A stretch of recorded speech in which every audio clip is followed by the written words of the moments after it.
ಪೃಥ್ವಿ ನೋಡ್ದೆಪ್ಪ, ನೀವು ಗಿಡ ಮರಗಳನ್ನ ಬೆಳೆಸಬೇಕು, ಮುಟ್ಟಬಾರ್ದು. ಸಿಂಹಧಾಮ ನೋಡಿಲ್ಲಲ್ಲ ನೀವು? ನೋಡಿ, ನಾವೊಂದು ಸಿಂಹಧಾಮದ ಮಾದರಿಯನ್ನ ಮಾಡಿದ್ದೀವಿ. ಇದರೊಳಗಡೆ ಸಿಂಹಧಾಮದ ಎಲ್ಲ ಪ್ರಾಣಿ ಪಕ್ಷಿ ಮತ್ತೆ ಪಾರ್ಕಿನ ಪರಿಚಯ ಇದೆ. ನಿಮ್ಗೆ ಗೊತ್ತಾಗಿದೆ ಅಲ್ವಾ? ನೀವು ಒಬ್ಬೊಬ್ಬರೇ ಬಂದು ಮಾಡ್ಕೊಡ್ಬೇಕಾಗುತ್ತೆ, ಸರಿನಾ? ಅಲ್ಲಿಯ ಪುಟಿ, ಇಲ್ಲಿ ಏನ್ ಬರ್ದಿದೆ ಓದು? ವೆರಿ ಗುಡ್, ಸಿಂಹಧಾಮ ಬರ್ದಿದೆ ಅಲ್ವಾ? ನೋಡಲ್ ಒಳಗಡೆ 2 ಗೇಟ್ಗಳಿದಾವೆ. ಗೇಟ್ಗಳ ಮೂಲಕ 2 ರಸ್ತೆಯ ಮೂಲಕ ಒಳಗಡೆ ಪ್ರವೇಶ ಮಾಡ್ತಾರೆ. ಆ ಕಡೆಯಿಂದ ಹೋಗ್ತಾರೆ, ಈ ಕಡೆಯಿಂದ ಬರ್ತಾರೆ. ಓಕೆ, ಥ್ಯಾಂಕ್ ಯು ಪುಟ್ಟ.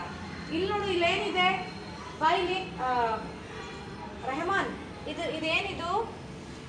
ಜಾರುಬಂಡಿ. ನಮ್ಮ ಶಾಲೆಯಲ್ಲೂ ಇದೆ ಅಲ್ಲಪ್ಪ, ಶಾಲೆಯಲ್ಲೂ ಇದೆ. ಇಲ್ಲಿ ನೋಡಿ, ಇಲ್ಲೇನಿದೆ? ಅಲ್ಲೊಂದು ಕೊಳ ಇದೆಯಲ್ಲ, ಆ ಕೊಳದ ಒಳಗಡೆ ಗೇಂಡಾಮೃಗ ಇದೆ. ನೀರ್ ಆನೆನೂ ಸಹ ಇದೆ. ಅಲ್ಲಿ ಏನಿದೆ? ಅಲ್ಲಿ ನೀರ್ ಆನೆ ಇದೆ, ಗೇಂಡಾಮೃಗ ಇದೆ. ನೋಡಿ, ಅಲ್ಲಿ ಜಿರಾಫೆ ಕಾಣ್ತಾ ಇದೆಯಾ? ಜಿರಾಫೆ ಕಾಣ್ತಾ ಇದೆ. ಆ ಮರದ ಕೆಳಗಡೆ ಒಂದು ಆನೆ ಇದೆ ನೋಡಿ. ಆನೆ ನೋಡಿದ್ದೀರಾ ನೀವೆಲ್ಲ? ಇಲ್ಲಿ ನೋಡಿ, ಆ ಮರದ ಕೆಳಗಡೆ ಒಂದು ಆನೆ ಇದೆ. ಇಲ್ಲಿ ನೋಡಿ, ಇಲ್ಲೊಂದು ಕೋಳಿ ಇದೆ. ಪಕ್ಷಿಗಳನ್ನ ಇಲ್ಲೆಲ್ಲ ಇಡಲಾಗಿದೆ, ಕೋಳಿ ಗಿಳಿಗಳನ್ನ ಇಲ್ಲಿ ಇಡಲಾಗಿದೆ. ಅಲ್ಲಿ ಕಾಣ್ತಾ ಇದೆಯಾ? ಮುಂದೆ ಬಾ, ಮುಂದೆ ಬಾ ಸಮರ್ಥ, ಮುಂದೆ ಬಾ. ಅಲ್ಲಿ ನೋಡಲ್ಲಿ, ಅಲ್ಲೇನಿದೆ? ಅಲ್ಲಿ ಸಾಕು ಪ್ರಾಣಿಗಳು ಮತ್ತೆ ಸಾಧು ಪ್ರಾಣಿಗಳಿದೆ ನೋಡಿ. ಅಲ್ಲಿ ಹಸು ಇದೆ, ಜಿಂಕೆ ಇದೆ, ಕುದುರೆ ಕಾಣ್ತಾ ಇದೆಯಾ ನಿಮಗೆ? ಕುದುರೆ ಇದೆ ಅಲ್ವಾ? ಇಲ್ಲಿ ನೋಡಿ, ಮೇಕೆಗಳಿದಾವೆ, ಕುರಿ ಮತ್ತೆ ಮೇಕೆಗಳನ್ನ ಇಲ್ಲಿ ಇಡಲಾಗಿದೆ ನೋಡಿ. ಆ ವಿಭಾಗಕ್ಕೆ ಹೋಗೋ ರಸ್ತೆಗಳನ್ನ ಇಲ್ಲಿ ಮಾಡಲಾಗಿದೆ. ಅಲ್ಲಿ ನೋಡಿ, ಅಲ್ಲಿ ಯಾವ ಪ್ರಾಣಿ ಇದೆ? ಬೋನ್ ಒಳಗಡೆ ಹುಲಿ ಇದೆ. ಹುಲಿ ಇದೆ ನೋಡಿ. ಅಲ್ಲಿ ಹುಲಿ ನಾವು ಎಂತ ಪ್ರಾಣಿ ಅಂತೀವಿ? ಕ್ರೂರ ಪ್ರಾಣಿ. ಅವುಗಳೇನು? ಸಿಂಹ ಮತ್ತು ಸಿಂಹಿಣಿ ಇದೆ, ನೋಡಿದ್ರಾ? ಇಲ್ಲೂ ಸಹ ಏನಿದೆ?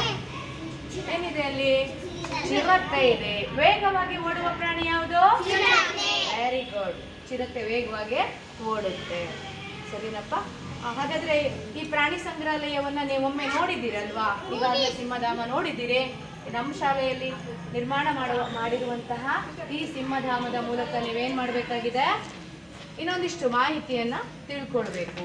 ನಾಳೆ ನೀವು 3ನೇ ತರಗತಿಯವರು ನೀವು ನೋಡಿದ ಸಾಕು ಪ್ರಾಣಿಗಳು ಮತ್ತು ಕಾಡು ಪ್ರಾಣಿಗಳು ಜೊತೆಗೆ ಕ್ರೂರ ಪ್ರಾಣಿಗಳದ್ದು ಒಂದು ಪಟ್ಟಿ ಮಾಡ್ಕೊಂಡು ಬರಬೇಕು. ಆಗ್ಬೋದಾ? ಖುಷಿ ಆಯ್ತಾ ನಿಮಗೆ ಸಿಂಹಧಾಮ ನೋಡಿ? ಧನ್ಯವಾದ ಮಕ್ಕಳ.